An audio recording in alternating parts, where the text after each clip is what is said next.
딘의 노래랑 뭐 만약에 휘성 노래랑 비교한다 그러면은 결혼까지 생각했던 사람이 있는데 그러니까. 지금 딘은 그냥 인스타그램 이런 거라고. 너무 멋있어서 저 솔직히 딘 옆에 못 앉아요. 맞아. 나랑 감수성이 우리 세대가 아니야. 수다력, 덕력, 정보력까지 두루 갖춘 대중음악 지침서 에디션 M. 네, 안녕하세요. 류희성입니다. 저는 재즈피플이라는 잡지사에서 기자로 일하고 있고요. 그냥 음악책들 쓰고 번역하고 유튜브 조금 하고 있습니다. 네, 안녕하세요. 저는 대중음악평론가 김윤아고요. 한국대중음악상에서도 선정위원으로 일하고 있고요. EBS 스페이스 공감이나 네이버 온스테이지 같은 서비스에서도 기획위원으로 좀 일을 했었습니다. 안녕하세요. 저는 음악평론가 정민재입니다. 저는 한국대중음악상 선정위원 하고 있고 음악 팟캐스트 만들면서 음악 글 쓰고 말하는 일 하고 있습니다. 와. 안지는 얼마나 됐죠, 저희? 2016년, 5년? 아, 부터 알았고. 근데 사적으로는 다들 너무 바쁘셔서 만나기가 어렵고. 약간 선배세요. 대선배. 제가 군대 있을 때 네. 항상 이렇게 잡지를 애들이 사와요. 그때 네네. 스크랩한 거 보니까 김윤아님 있는 거예요. 필사라고 하나? 그런 것도 했었거든요. 진짜요? 네.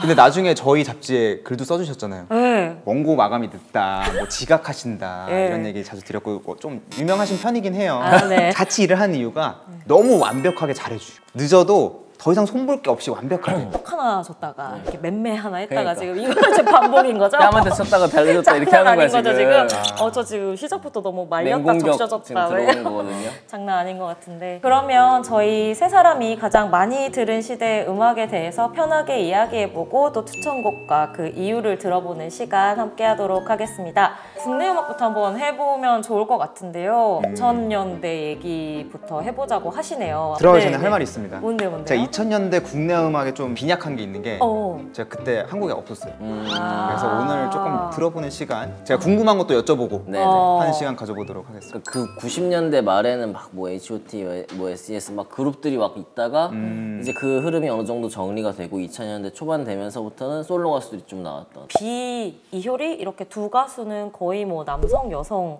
솔로를 그냥 대표하는 아티스트들이었던 것 같아요. 당시가 이렇게 생각을 해보면 정말 퍼포먼스와 노래를 함께 소화할 수 있는 솔로 가수들이 유독 큰 사랑을 받던 시기긴 했던 것 같아요. 맞아요. 보아도 워낙 큰 인기였고 네. 그때 지금 우리가 얘기하는 게 뭐 보아, 뭐 비, 이효리, 세븐 이렇게 되지만은 그 외에도 얼마나 많은 솔로 가수가 있었어. 오히려 그룹들이 좀 자취를 많이 감췄던 그런 시기로 또 기억을 하고 보아 같은 경우는 제가 뭐 워낙 좋아했으니까. 그러니까. 좋아. 거의 인생 걸었잖아요.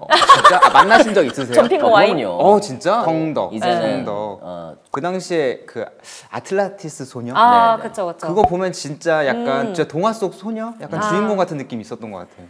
저는 그 일본의 보아 씨가 막 진출했을 때 발렌티라는 곡이 이제 굉장히 큰 인기가 있었어요. 근데 저는 그 곡을 요즘도 가끔 들어요. 그렇게 좀 세련되면서도 그렇게 어린 소녀가 부르는데 카리스마가 있고 뭔가 시대를 초월하는 J-pop과 K-pop을 전부 아우르는 스타일의 곡을 찾기가 진짜 힘들거든요. 아주 진짜 멋진 곡으로 제가 좋아하는 곡이고 그때 당시의 바람을 생각하면 너무 자연스러운 것 같기도. 또 보아 얘기하면 2000년대 여성 가수 네. 슈퍼스타 아. 이효리 빼놓을 수 없잖아요. 템미님. 네. 저희 고등학교 선배님이십니다. 고등학교 선배님? 서문여고. 그럼 연배가 좀 비슷하신 네, 크게 거죠? 다르지 않습니다. 네. 이제 그 핑클의 이효리 씨가 이제 솔로로 데뷔를 해서 사실은 2000년대 여성 솔로 가수의 계보를 이었다고 해도 과언이 아니었잖아요. 이효리 씨 곡들 가운데 혹시 뭐 좋아하는 곡이나 인상에 남는 곡들이 있으세요? 태민 씨가 제일 강렬한 것 같아요. 그쵸. 네. 너무 임팩트가 강했던 곡이었고 저 같은 경우에는 최근에도 그 걸그룹 멤버들이 자주 커버하는 유고걸 같은 노래가 생각보다 여성 팝스타라고 해야 될까요? 무대 위에서의 애티튜드나 곡적인 부분이나 뭐 퍼포먼스 같은 게 좀 시대를 타지 않고 이어질 수 있는 부분이 있나 보다 하는 생각이 들기도 했어요. 그걸 나올 당시에는 이제 이효리 씨가 약간 주춤했을 때란 말이죠. 왜냐면 이 집이 좀 상대적으로 잘 안 됐고 그리고 뭐 광고 음악들도 애니메이션 너무 잘 됐지만은 뒤로 갈수록 약간 힘이 빠지는 게 있었고 그리고 그때 막 아이비가 나왔잖아요. 그러면서 막 이효리가 이제 밀리나 막 이런 얘기들이 나올 때인데 이 곡이 딱 나오면서 다시 이효리 세상 저도 유곡을 그래서 진짜 너무 기억에 남고 네. 아까 잠깐 얘기했지만은 애니모션 진짜 잊을 수 없잖아요.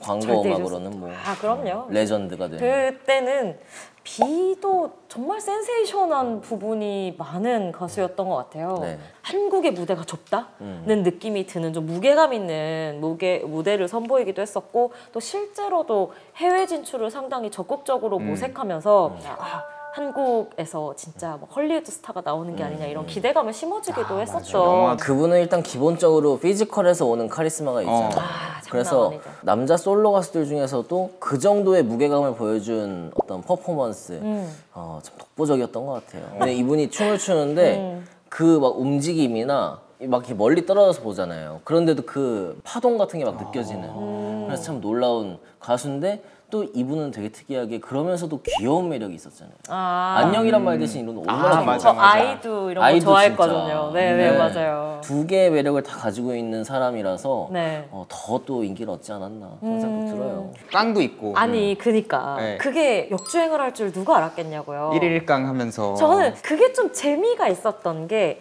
시대가 돌고 돌아서 그걸 밈으로 사용하는 시대가 그 왔더라고요. 본인이 또 즐기더라고요 그걸. 그러니까요. 이게 좀 그 애티튜드라고 해야 하나? 그런 것도 확실히 스타가 어떻게 슈퍼스타니까. 보여주는 데에 따라서 곡의 생명도 바꿀 수가 있다. 네. 그리고 저희 뭐 라송 후렴구가 좀 트롯 음악 같다, 뭐 태진아 씨 같다는 이야기를 했더니 정말로 태진아 씨를 섭외해서 음악 방송에서 같이 피처링 무대를 선보였던 약간 좀 타고난 부분이 있는 아티스트인 것 같다는 생각이 들기도 합니다. 그래서 또 2000년대를 완전히 호령하기도 했었겠죠.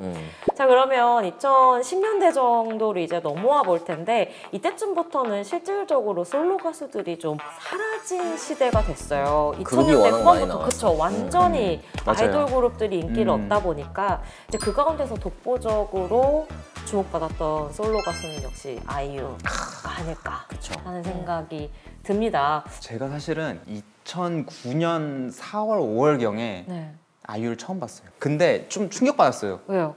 너무 귀여워서. 귀여움에 충격을 받았다? 네, 그리고 가사가 너무 귀여운 거예요, 뭔가. 그래가지고. 오. 근데 저는 약간 쑥스러워서 말을 못 하고 있었는데 제 룸메이트가 너무 귀엽다고 막 잘 될 것 같다는 거예요, 이 사람. 그 룸메이트 뭐 하세요? 지금 그냥 공대 나와서 회사 다니죠.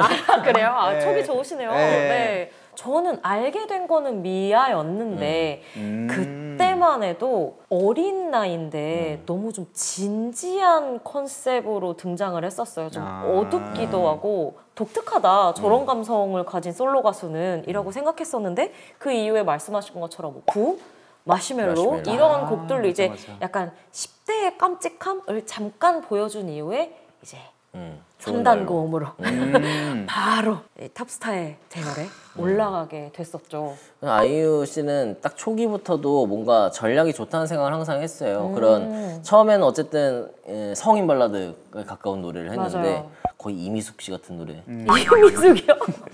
근데 노래를 너무 잘했으니까 그게 살았잖아요. 결국 그쵸. 노래를 잘했으니까. 네. 근데 그날 이제 나이에 맞는 곡들 막 들려주면서 또 한편으로는 라디오 나오거나 스케치북 나와서 통기타 들고 옛날 노래 많이 불렀어요 그때. 아, 맞아요. 그런데 그때 이제 통기타 음악 좋아하는 아저씨들이 어린애가 어린 여자애가 저렇게 통기타 치면서 막 팝송도 부르고 막 옛날 가요도 부르고 하는 네. 게 뭔가 기특하다 느낌이. 근데 그러면서 이 사람 뭐 했냐면 영어걸 나왔잖아요. 그래가지고 뭐 예능에서 그 여성 멤버들하고 막 또 어떤 케미스트리 보여주고 또 그러다 잔소리 나오고 그러다 좋은 날 나와서 여기서 완전히 잠재력이 터지는.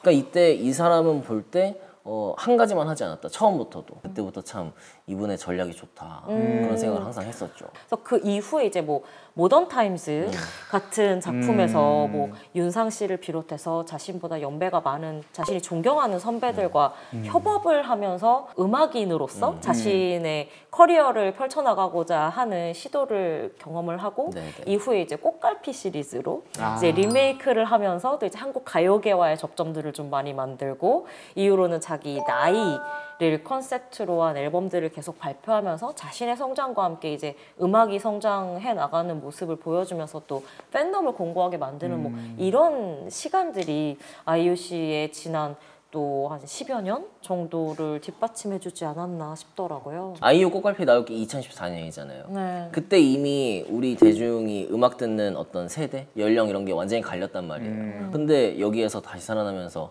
또 김창완 선생님도 흡족. 매우 흡족. 그러니까 리메이크 할 거면 이 정도는 해줘야 그러니까 듣는 사람도 만족하고 원곡자도 만족하고 그렇게 된다. 하나의 모범 사례를 보여준. 저도 앨범. 그런 느낌이 정말 강하게 들은 작업이었습니다. 그러면 저희 이제 2000년대 후반 즈음부터 좀 가요계를 들썩들썩하게 만들었던 K-pop, 뭐 아이돌, 가수들에 대한 이야기를 나눠보면 좋지 않을까 싶습니다. 어때요? 희성 씨도 이때쯤부터는 좀 가요 좀 들으셨나요? 저는 이때는 힙합을 들었어요. 왜 이렇게 주류를 안 들어요? 아 약간 왜 이렇게 비주류의 삶만 사는 거예요? 근데 다 네. 듣긴 들었죠. 왜냐면 너무 인기가 많았으니까. 그쵸. 저희가 강제적으로 듣게 됐는데 네. 모를 수가 없는. 모를 수가 주위에서도 없죠. 다 듣잖아요. 그럼요. 이때는. 저는 그때 진짜 바빴어요. 왜요? 저는 완전 토종이잖아요. 토종이라뇨? 여기만 있었으니까 하루하루 들을 게 너무 많은 거예요. SM만 그치. 있는 게 아니고 막 JYP 나오지, YG 나오지. 너무 좋은 곡들이 많이 나오는데 진짜 바빴어요. 공부는 뒷전이고 온통 노래만 들었어요. 그래서 여기에서 앉아가지고 이런 얘기 하고 계시잖아요. 잘못된 선택이. 또 그렇게 생각하긴 해. 공부를 열심히 했어야 그지 하는데. 그지. 사실은 2000년대 한 중반 정도까지는 인디 음악과 그리고 J-팝을 진짜 많이 들었어요. 본격적으로 들어갔을 때 데뷔했던 게 샤이니였었거든요. 눈 안 너무 예뻐가 등장을 하면서 네네. 제 안에서 약간 꿈틀꿈틀. 아이돌과 K-팝에 대한 공식이 바뀌었죠. 아 이거는 좀 파볼 만한 가치가 있다? 민재님은 혹시 좋아하는 아티스트 특별히 있으셨는지? 2NE1도 진짜 좋아했고 FX도 좋아했고 그때는 이제 좀 개성파 그룹들이 나왔잖아요. 그러니까 그런 그룹들을 보면서 참 신선하다, 재밌다. 저도 사실은 FX를 너무 좋아했었고 이미지부터 시작해서 이 모든 것들이 그냥 감각적으로 다가오는 부분에 있어서는 그 FX의 핑크탭 시절은 저는 절대로 잊을 수 없는 시절이었던 것 같고 그 2NE1도 정말 좋아하거든요. 저 2NE1의 2NE1 앨범 있잖아요. 1집. 네, 그거 제 환갑잔치 첫 번째 앨범이에요. 놀러 오시면 그거부터 들어와요. 요즘- Anyone 하면서 들어오셔야 돼요. 그래서 제가 그거 정해놨거든요. 연습하고 와야겠네요. 예예. 얼마나 만 거예요? 얼마 남지가 않았어. 지금부터 그래서 준비해야 되겠다. 예예. 그 안무 좀 맞춰서 준비해 오시고 예, 관절 관리 좀 잘 해오세요. 그때쯤 얘기를 하다 보면 또 해외 시장으로 점차 이 K-팝이 가지를 뻗어나가던 때를 이야기하지 않을 수가 없을 것 같아요. 사실 한 2010년대 초중반 정도부터 2NE1이나 빅뱅처럼 특히 뭐 영미권에 이제 팬이 많았던 팀들을 중심으로 해서 이제 일본이나 중국이나 동남아시아권 이외에도 좀 영미권이나 유럽권으로도 K-팝 아티스트들이 좀 성장해 나갈 수 있는 영역이 있지 않을까 하고 기대하는 분위기가 국내 씬에서도 확실히 생기기 시작했던 것 같거든요. 맞아요. 진출한다는 기사가 나왔었던 기억이 나요. 미국 그쵸. 진출 도전 맞아. 막 이러면서. 아 맞아. 예전에 진짜 도전.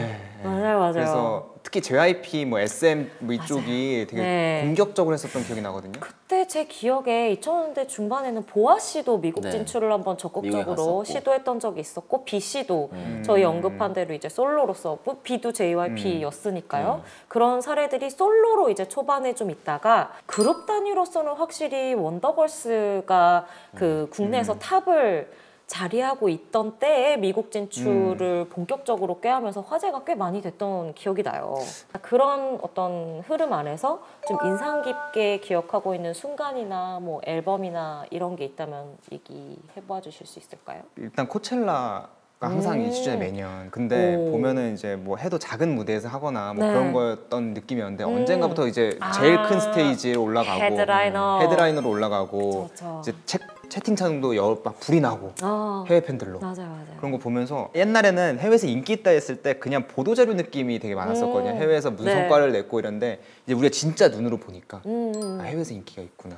그리고 해외 유명한 사람들 오면 뭐 BTS 얘기 계속하고 블랙핑크 얘기 계속하고 하면서 진짜 체감되는 것 같아요. 그럴 때마다.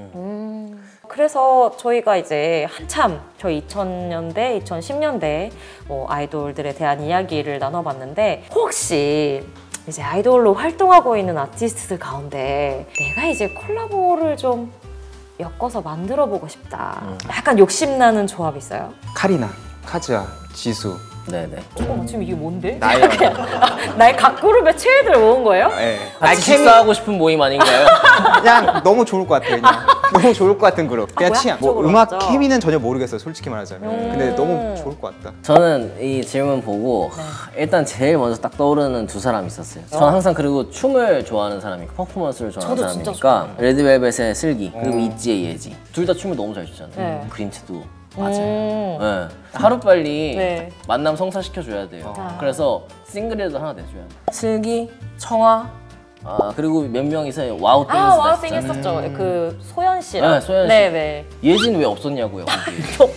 뭐 제가 한 것도 아닌데 저한테 화를 내시고. 그때 그래서 너무 아쉬웠잖아요. 그렇구나. 네, 그래서 네네. 뭐라도 하나 만들었으면 좋겠다. 알겠습니다. 네, 네. 생각합니다. 요즘에 길티 플레저 같은 노래들에 대해서 이야기를 하는 게 좀 유행이기도 하더라고요. 혹시 여러분들 가운데서도 야 그래도 내가 음악평론가인데 부끄러울 수 있겠다 싶은 나만의 최애곡 같은 게 혹시 있으신가요? 곡이 부끄러운 거예요? 아니면 가사가 좀 그런 거예요? 다 조금씩 부끄럽지 않을까요? 키싱 유가 약간 길티 플레저인 것 같아요. 그래요? 오. 노래는 너무 좋은데 왜? 제가 개인 방송 하잖아요. 네네. 한 번도 그걸 꺼낼 수가 없었던. 정말 진심이다 이거. 아니 방송 시작할 때 딱 분위기 시작할 좋을 때, 것 같은데 왜? 한번 해보겠습니다.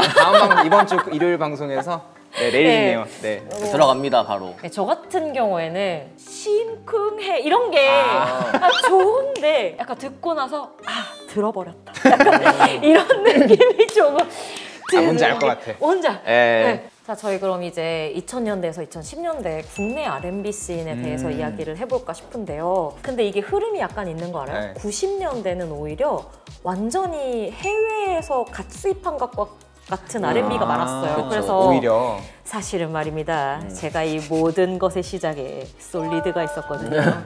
솔리드 들어보셨나요? 그럼요. 알죠? 예. 이제 3인조 R&B 보컬 그룹이었는데 이분들이 딱 전형적인 교포 R&B거든요. 네, 그때만 해도 이제 오히려 그렇게 정말 버터 느낌 물씬 나는 외국형 R&B 팀들이나 가수가 많았고 박정현 씨도 초기에는 상당히 그렇죠. 교포 R&B 그러나 2000년대에 들어오면서부터 제 생각엔 브라운 아이즈가 좀 큰일을 하지 않았나 싶은데 브라운 아이즈의 벌써 1년이 인기를 얻고 나얼 씨가 등장하면서부터 약간 한국형 R&B라는 이름으로 한국 발라드 R&B가 교묘하게 섞인 음악들이 진짜 그쵸. 인기를 많이 얻기 시작했어요. 대표적인 게 그 SG 워너비. 맞아요. 그리고 뭐 VOS, 먼데이 키즈, 뭐 저희 M2M, M2M 있어. 뭐 씨야, 씨야. 다들 그런 얘기를 했었는데 이런 그룹들이 한 2000년대 초중반 정도까지는 진짜 가요계에서 큰 힘을 그쵸. 발휘했던 기억이 납니다. 그것도 잊을 수 없는 인물이 박효신이잖아요. 박효신 박효신 씨 씨도. 사실 뭐 데뷔 초부터 너무 잘 되고 했지만은 창법적으로 그때 막 안 좋은 소몰이 얘기, 소몰이 창법이라고 얘기 많이 했었어요. 비하하는 얘기인데 가수분들은 완전히. 싫어했지만 좀 그런 깊은 창법을 선호했던 한국형 R&B가 인기 있었던 시절이 2000년대 초. 가사 측면에 대해서도 뭐 살짝 얘기를 해보면 좋을 것 같은데 엄청나게 절절한 사랑과 이별 이야기 아니었습니까? 그렇죠. 거의 사느냐 죽느냐예요.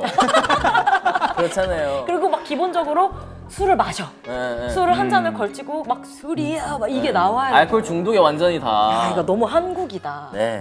그 성시경 씨가 유튜브에서 얘기한 걸 제가 봤는데 네. 요즘 발라드 안 듣는 이유. 예전에는 헤어지면은 뭐 어떻게 살고 있는지 모르잖아요. 이제는 소셜 미디어로 다 보니까 뭐 그치. 결혼해서 애 낳고 있는 것까지 다 보잖아요 지금. 그러니까 푸사 맨날 바뀌어 있고. 애기 사진 바뀌어 있고 갑자기. 그러니까요. 그래서 더 이상 그런 애틋한 게 없어서 옛날 그런 감성이 없다.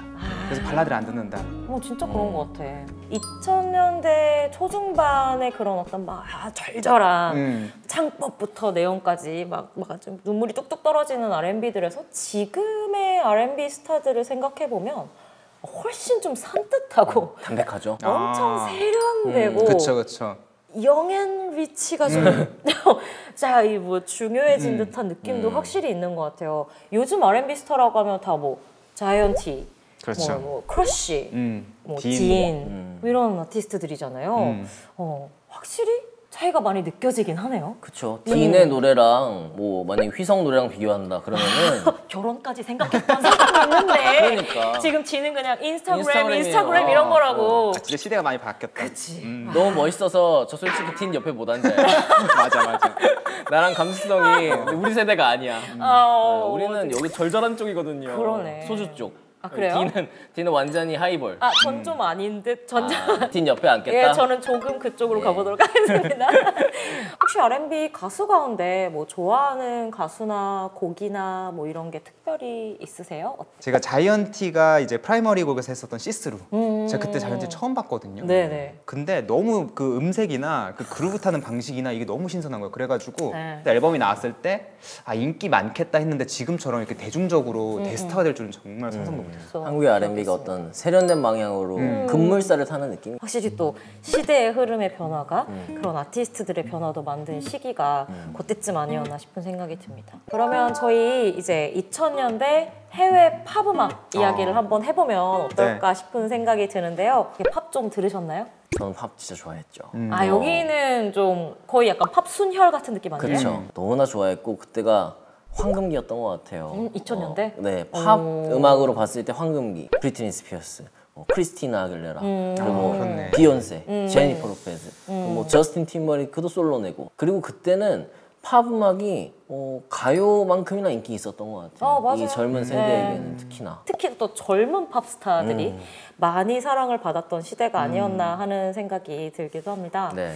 그리고 그때 저 같은 경우에는 또 제가 요 안에서도 이제 유일한 여성이다 보니 그 여성 아티스트들 중에 또 할 말 한다 약간 이런 아티스트를 좀 좋아했던 것 같아요. 할 말 하는 장르 중에서는 또 락 음악 있지 않습니까? 그래서 특히 엘라니스 모리셋도 굉장히 좀 과격한 가사로 나름대로 화제가 좀 멋있었죠. 됐었잖아요. 네. 그래서 약간 그 시대의 아티스트들이 전 세계에 있는 그 젊은 아티스트들 사이에서 약간 좀 그 조상님으로 평가받는 흐름이 재미있기도 하더라고요. 네. 그리고 뭐 아주 유구하게 국내에서 인기 많았던 뭐 모던락, 브리팝 같은 장르도 다시 좀 뒷심을 발휘하고 있는 것 같고요. 그런 장르들에 대한 추억이나 뭐 그런 흐름에 대한 인상 같은 게 있다면 얘기 나눠볼까요? 아 근데 저는 이제 계속 말을 못 하고 있었는데 제가 밴드 음악을 그렇게 좋아하질 않아요. 지금도? 지금도. 근데 오아시스는 굉장히 인기가 많았어요. 아 진짜. 저희 친구들 사이에서.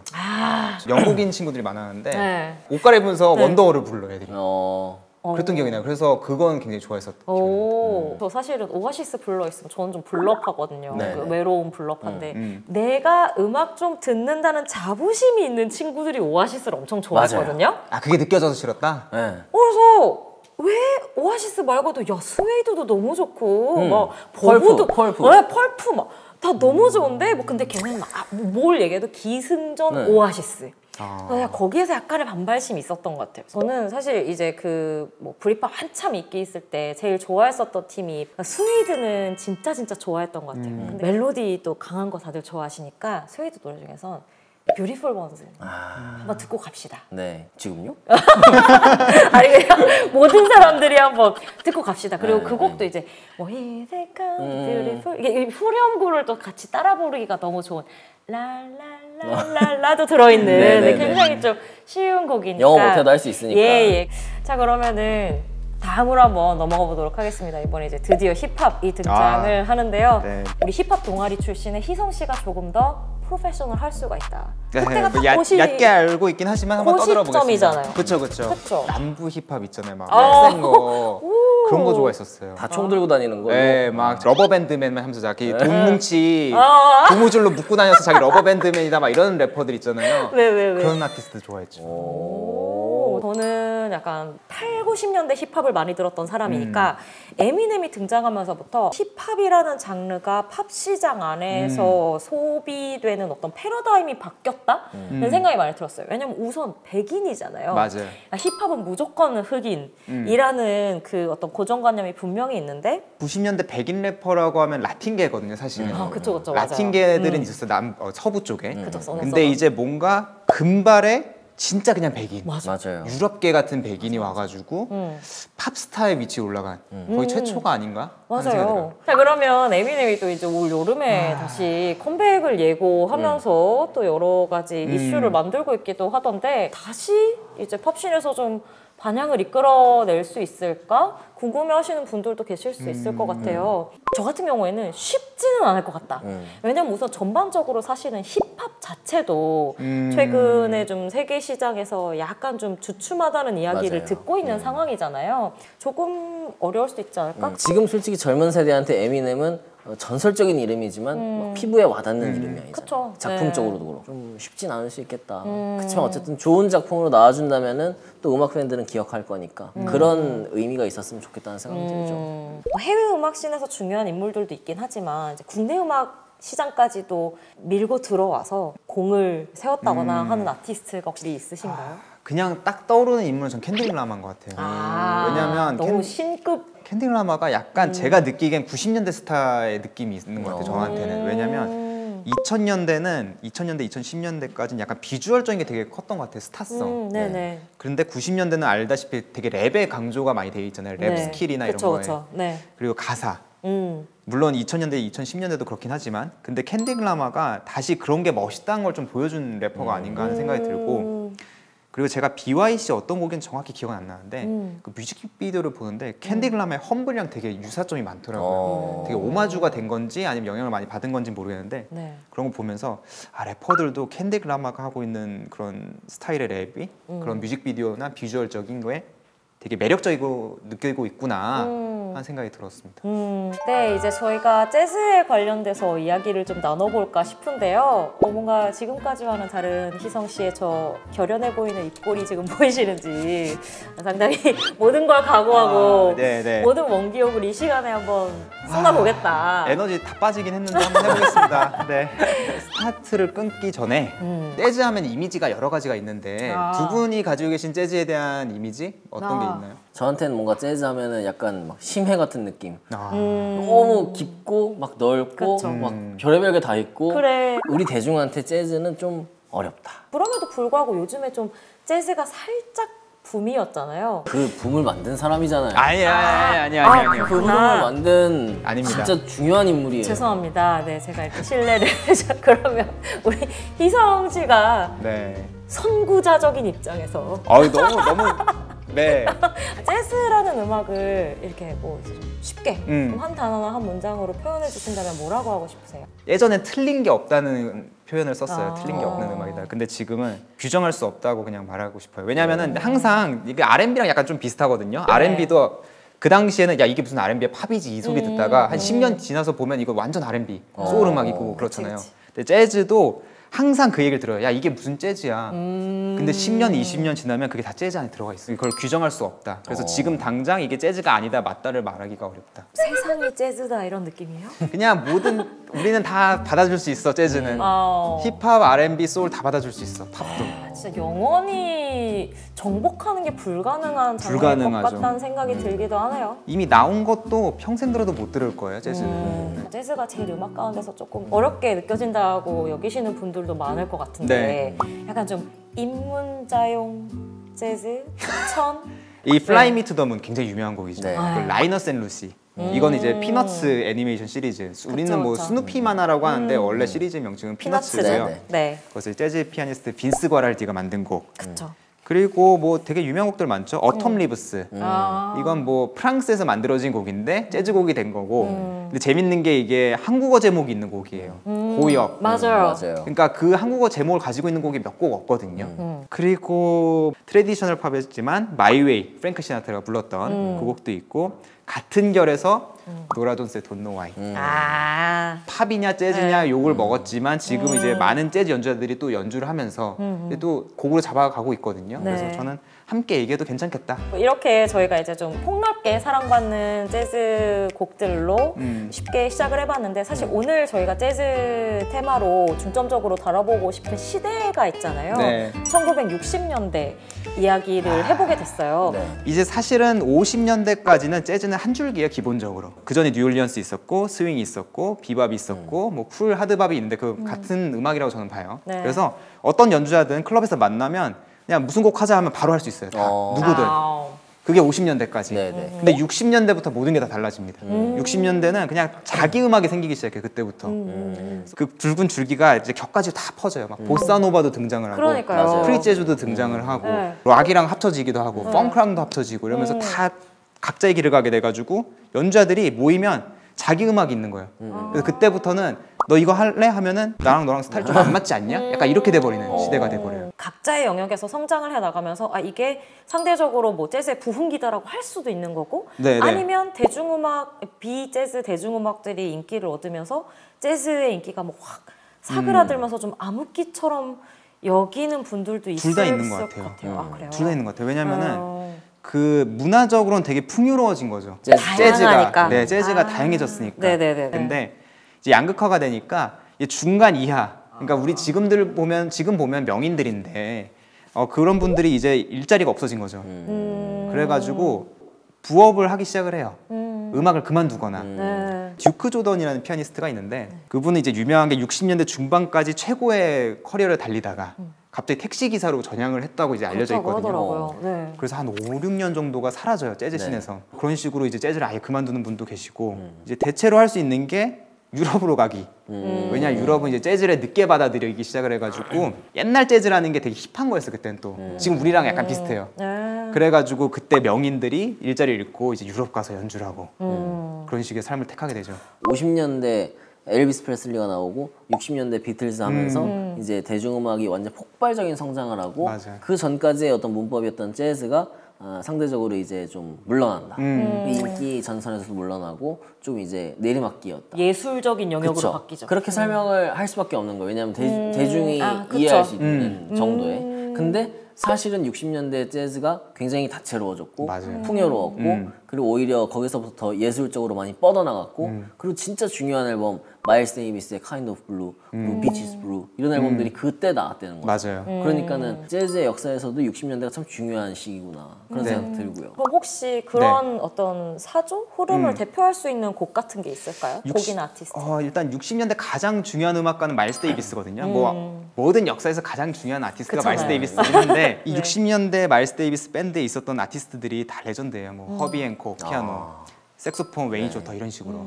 근데 허비 앤콕이 그 피아니스트가 칸탈루프 아일랜드라는 곡을 되게 그루브가 있는 곡인데 맞아요. 원곡 자체가 그 60년대를 상징하는 곡이기도 하고요. 근데 그걸 90년대 영국의 그쵸. 애시드 재즈를 하는 어스3라는 팀이 샘플링해서 켄탈 루프, 맞아요. 플립 판타지아라는 네네. 곡으로 네. 이제 만들게 되는데 그게 이제 빌보드에서 최상위권을 네. 이제 올라가게 되죠. 10위권 안에 아마 들었었던 걸로 기억을 해요. 네. 또 다양성을 확보하는 시기였던 것 같아요. 그래서 50년대 이제 락앤롤이 인기를 얻고 60년대 비틀즈부터 뭐 롤링스톤스, 뭐 레드제플린, 디퍼플 쭉쭉쭉 나가면서 완전 그쵸. 락의 시대였는데 네. 그러면서 70년대에는 컨트리와 포크 음악들 그래서 뭐 올리비아 뉴튼 존 너무 인기였고 카펜터스도 있고 엘튼 존 70년대 제왕이었거든요. 아바 같은 팀들도 팝 음악을 풍요롭게 했던 그죠. 인물이었고 60년대 70년대 이 시기가 대중음악 역사에서 상당히 맞아요. 중요한 그러니까 창의력이 폭발하는 그런 시기였다는 생각을 들어요.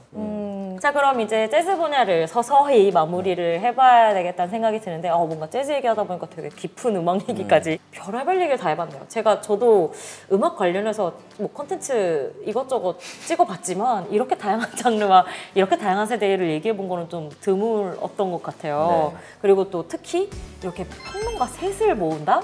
쉽지 않은 기획이거든요. 다들 싫어하시죠? 다들 잘 보고 싶어 하지 않는 네. 조합이어서 사실. 싸울 때 아니면 만날 일은 없어요. 예, 뭐 이렇게 뭐 토론시키고 이러지 네. 않는 이상에는 잘 안 부르는 편인데 각자의 또 이 드문 환경에 대한 소감도 한번 들어보면 어떨까 싶습니다. 어떠셨어요? 오늘 진짜 별의별 얘기 다 한 것 같아요. 네. 가요부터 뭐 팝, 그리고 뭐 락, 힙합, 재즈까지 했으니까 보름은 음악 얘기 안 해도 되겠다.